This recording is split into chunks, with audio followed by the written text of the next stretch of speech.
안녕하십니까. 혁신 라이프 코칭 연수원 ICC 창설자 신현근 정신분석학 박사입니다. 제가 이번에 클래스 EU 클래스 마켓에 저의 영상 강의를 개설하였습니다. 이번에 처음 개설한 강의는 정신분석적 인간 이해 과목입니다. 제가 하는 강의 내용을 여러분께서 잘 아실 수 있도록 이 과목의 소개 영상과 첫 번째 강의 정신분석학의 정의와 두 가지 기본적 가설을 주제로 한 강의 영상을 여러분께 소개합니다. 이 두 개의 영상을 보시고 더 관심 있으신 분들은 직접 제 클래스 사이트로 들어가셔서 클래스에서 어떤 것이 진행되는지 검토하시고 여러분 주위에 있는 분에게도 제 강의가 있음을 알려주시면 고맙겠습니다. 여러분 감사합니다. 메스터슨이 하는 얘기가 아마 경계선 환자와의 정신치료에서 가장 습득하기 어려운 기술은 환자가 투사한 것들에 대한 자신의 동일시를 인식하고 통제하는 능력일 것이다. 이렇게 얘기를 하고 있는데 굉장히 압축적인데 아주 중요한 얘기죠.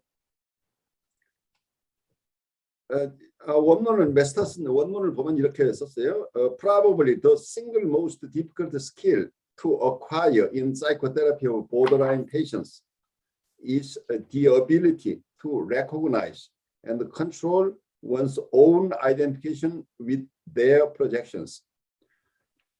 이 보더라인 환자들은 우리가 계속해서 반복해서 이해하듯이 부분 대상이나 부분 셀프를 가지고 있는 분들이기 때문에 이분들의 부분 대상이나 부분 셀프가 우리에게 투사돼서 이게 투사의 동의시로 오기 때문에 투사의 동의시가 오면 우리 안에서는 우리 안에 침입한 이런 부분 대상이나 부분 자기 내담자가 가진 부분 여러 가지 부분 대상이 있을 수 있고 여러 가지 부분 자기가 있을 때 그 어떤 부분 자기나 부분 대상이 들어왔을 때 그 부분 자기나 부분 대상과 우리가 동시가 일어난다고.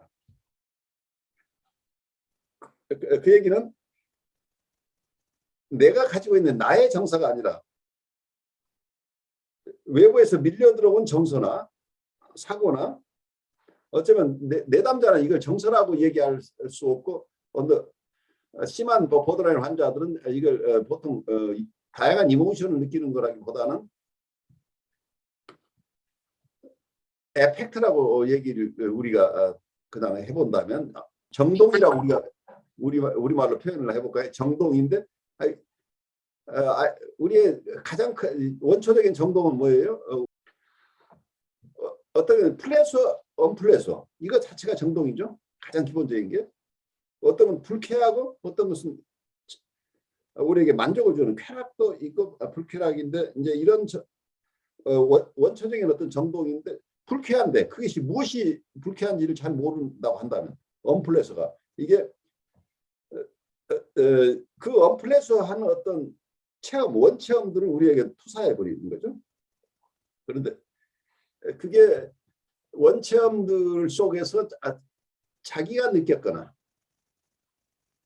혹은 그 자기하고 관계하고 있는 그 대상들이 느꼈다고 생각하는 그런 어떤 불편함들 이런 것들이 조각조각 돼서 우리에게 들어와 버리면 그 조각난 어떤 그 속에 있는 우리말로 에펙트라는 말, 이모션이라는 말과 구별하기 굉장히 힘든데 제가 보는 에펙트라는 말은 말하자면 우리가 욕동이라고 쓰는 드라이브라는 용어를 썼을 때 욕동이라고 얘기를 하고 있는 거죠. 욕동은 거의 본능 같은 거죠. 그러니까 근원적인 것들이죠. 그런데 어떤 이런 욕동이 생겨난 욕동이 크게 봐서는 성적 욕동, 공격적인 욕동인데 점점 그 욕동이 다양하게 세분화돼서 이것도 하고 싶고 저것도 하고 싶고 난 저 사람 이기고 싶기도 하고 저 사람하고 사랑을 나누고 싶기도 하고 이렇게 다양한 조금 더 분화되기 이전의 상태 그러니까 어떠면 욕동이라고 할 때는 여러 가지 욕심들이 있는데 그 욕구들이 있는데 그 욕구의 가장 밑바닥에 있는 것을 어떤 드라이브라고 해서 이걸 역동이라고 번역한다면 에펙트란 말을 저도 이해하려고 굉장히 애를 써왔는데 에펙트는 정서하고 뭐가 다를 것이냐. 근데 정서를 포함하는데 내담자 입장에서는 그러니까 어린아이 입장에서는 자기한테 불편함이 있어요.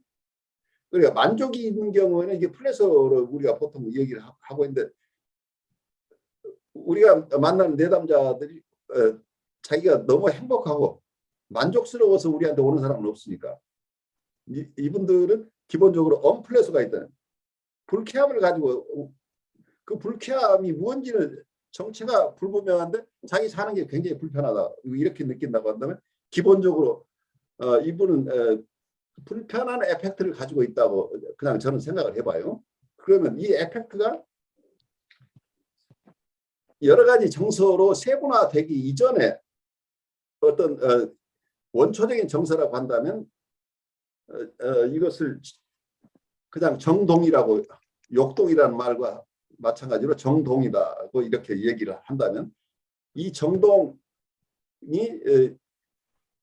여러 체험을 하고 성장하면서 다양한 정서로 어떤 경우에는 분노의 정서로 느끼고 어떤 경우 시샘의 정서로 느껴지기도 하고 여러 가지 정서로 분화되기 이모션으로 가져가기 이전 상태의 불편함이라고 한다면 그러한 불편함을 우리에게 내사했을 때 그것과 내가 동일시가 일어난다고 하는 거죠. 그러면 내가 가지고 있던 정서는 오늘 기분이 괜찮았는데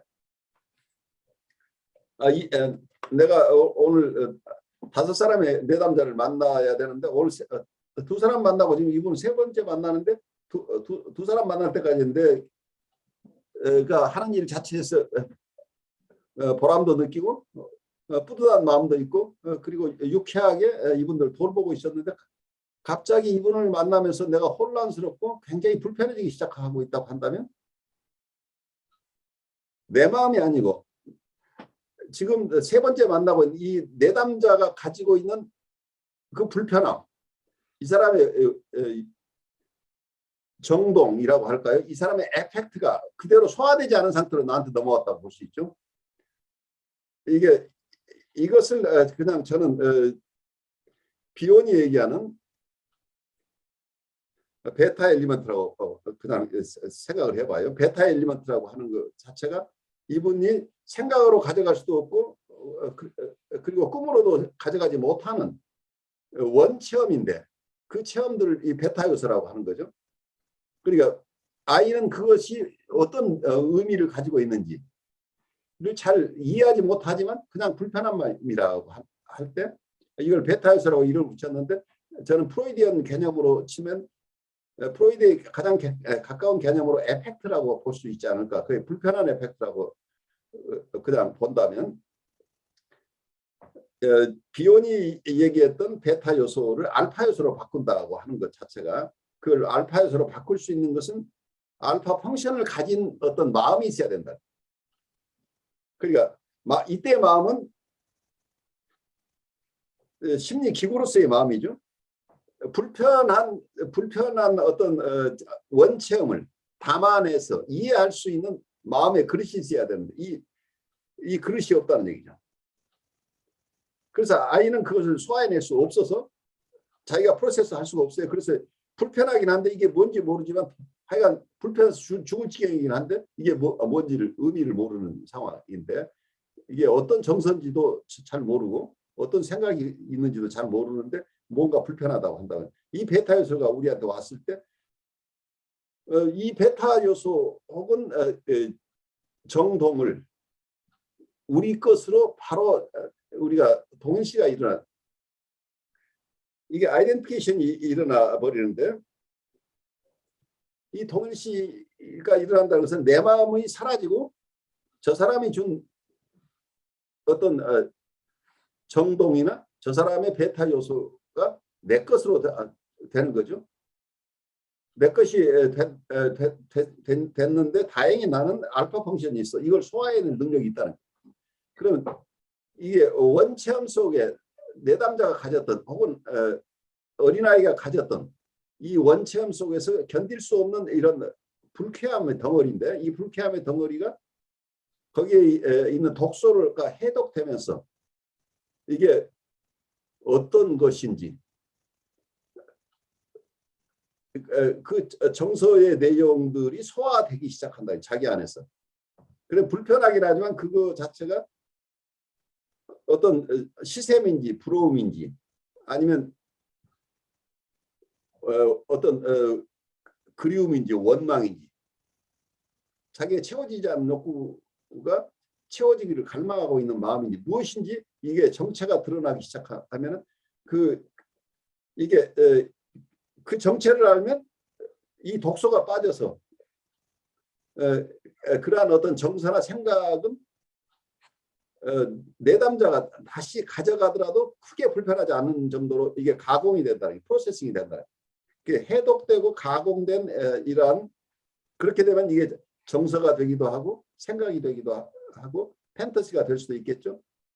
그전에는 정체를 모르는 어떤 것이었는데 그래서 그중에 내담자가 자기가 감당할 만한 것이 있으면 자기가 이게 인트로젝션에서 자기가 가져가기도 하고 어쩌면 상담자 입장에서 그중에 내담자를 위해서 또 도움이 된다고 한다면 어떤 개입을 통해서 내담자가 자기 가져갈 수 있도록 도와주는 이런 인터랙션들이 일어나겠죠. 그래서 어쩌면 그러면 이게 가공된 정서나 사고가 가게 되면 그걸 가지고 아이는 생각할 수 있게 되는 거죠. 생각할 수 있고 그걸 받아들여서 점점 아이가 자기 마음을 조금씩 빌드업해가는 기초가 형성이 되는 거죠. 외부에서 프로세스된 것을 가져왔으니까 안전하니까 그걸 자기 것으로 받아들여서 자기가 다시 자기 것으로 이해하고 거기에 따라서 생각하고 행동하고 상상하고 하는 것들이 일어날 수 있게 된다. 이런 과정들이 치료 과정 속에 일어나는데 상담자 입장에서는 어려운 게 이렇게 외부로부터 들어오는 유입된 이 정서나 유입됐을 때는 정서라고 얘기하기도 조금 어려운데 외부에서 유입된 베타 요소 또는 정동을 자기 것으로 자기 것으로 동일시하고 있는데 사실은 이게 내게 아니고 내담자의 것이라는 것을 우리가 통찰할 수 있는 힘이 있어야 되는데 이게 아이덴티피케이션이 너무 강렬하게 일어나면 자기의 애널라이징 스페이스가 사라져버립니다. 이게 내 것인지 아닌지를 구별을 못하는 상황이에요. 그 분석적인 이고 보통 사람들은 우리가 성찰을 하기 위해서는 이고가 최소한 둘로 쪼개져야 된다고 이야기를 하는데 하나는 익스페리언싱 이고가 있고 또 하나는 observing 이고라고 관찰하는 자, observing 이고 관찰하는 자아가 필요하다고 하는 거죠. 그래서 우리가 보통 성찰이 가능한 사람은 자기의 경험하는 자아와 그리고 성찰하는 자아가 있어야 된다고 하는데 분석 속에서 분석가는 이 내담자와 관계에서는 성찰하는 자아라고 하는 것은 말하자면 분석적인 이고죠. 애널라이징 이고가 있어야 된다. observing 이고가 분석가가 가지고 있는 어떤 observing 이고, 분석가가 가진 관찰하는 자아라고 하는 것은 이게 분석적인 자아죠. 그래서 분석적인 자아가 있고 그리고 경험하는 자아가 있어야 되는데 이 프로젝티브 아이덴티케이션에 의해서 크게 지배를 받게 되면 분석적인 자아 스페이스가 사라져 버린다. 그러면 저 사람하고 나를 구별해내지 못하는 융합 상태에 가버리죠. 그리고 객관적으로 이걸 그것을 내 정서하고 저 사람 정서를 구별해내지 못하는 상태에 가버릴 가능성이 있는 거죠. 그렇게 되면 이 상태에서는 내담자가 가지고 있는 정서에 따라서 우리가 행동할 가능성이 굉장히 높다. 그러니까 내 생각이나 내 마음, 내 정서를 가지고 있는 주체로서 분석가로서의 이고가 있으면서 저 사람 내담자가 우리에게 준 베타 요소나 정동을 잘 소화하면서 그걸 다이제스팅하고 프로세싱하고 디톡시피케이션이라고 하는 어떤 해독 작용까지 해서 거기에서 그것이 무엇인지를 성찰해내고 그것을 그래서 내담자의 마음의 상태를 이해하는 것. 이런 프로세스들이 속에 일어나는데 이 프로세스가 어떤 상담자로서의 그 기능으로서 이렇게 인식되는 게 아니고 자기가 저 사람하고 똑같은 입장에서 똑같이 흥분하고 똑같이 화나고 저 사람이 불편한 것이 나한테 정서로 다가오는데 다양한 정서로 다가오는데 이게 내 정서라고 생각하니까 거기에 따라서 행동하게 될 가능성이 높다는. 그래서 자기의 주체 서브젝티비티를 충실할 가능성이 굉장히 높다고 하는 거예요. 이게 위험성이에요. 그래서 내담자의 마음을 만나는데 익스페리언싱 이후가 내담자의 정서를 그대로 경험하니까 그 속에서 공감이 일어나죠. 엠퍼티가 일어나는데 이 엠퍼티만 가지고 되는 게 아니라는 거죠. 이 엠퍼티가 일어나지만 그것이 내 안에서 저분의 정서를 내가 소화하는 과정이라는 것은 인식을 가지고 그건 내가 분석가로서 행동하는 것은 여기에서 베타 요소에서 오는 어떤 정서나 생각 그대로 바로 행동하는 것은 내담자하고 다를 바 없는 내 행동하고 일어나 버릴 가능성이 있다는 거죠. 그래서 이걸 담아내고 홀딩하고 컨테이닝하는 과정들이 굉장히 중요한데 이 과정을 지금 앞으로 이 과목에서 내담자를 어떻게 홀딩하고 그리고 내담자의 내적 심리 상태 내담자가 가지고 있는 어떤 불편함들을 상담자가 어떻게 해소하는가 이걸 어떻게 담아내는가 그리고 그 담아낸 어떤 심리 내용물들을 어떻게 활용하는 것인가 하는 주제를 가지고 계속해서 공부할 필요가 있습니다. 여러분 안녕하십니까? 혁신 라이프 코칭 연수원 ICC 창설자 신현근 정신분석학 박사입니다. 제가 이번에 클래스 EU 클래스 마켓에 저의 영상 강의를 개설하였습니다. 이번에 처음 개설한 강의는 정신분석적 인간 이해 과목입니다. 제가 하는 강의 내용을 여러분께서 잘 아실 수 있도록 이 과목의 소개 영상과 첫 번째 강의 정신분석학의 정의와 두 가지 기본적 가설을 주제로 한 강의 영상을 여러분께 소개합니다. 이 두 개의 영상을 보시고 더 관심 있으신 분들은 직접 제 클래스 사이트로 들어가셔서 클래스에서 어떤 것이 진행되는지 검토하시고 여러분 주위에 있는 분에게도 제 강의가 있음을 알려주시면 고맙겠습니다. 여러분 감사합니다.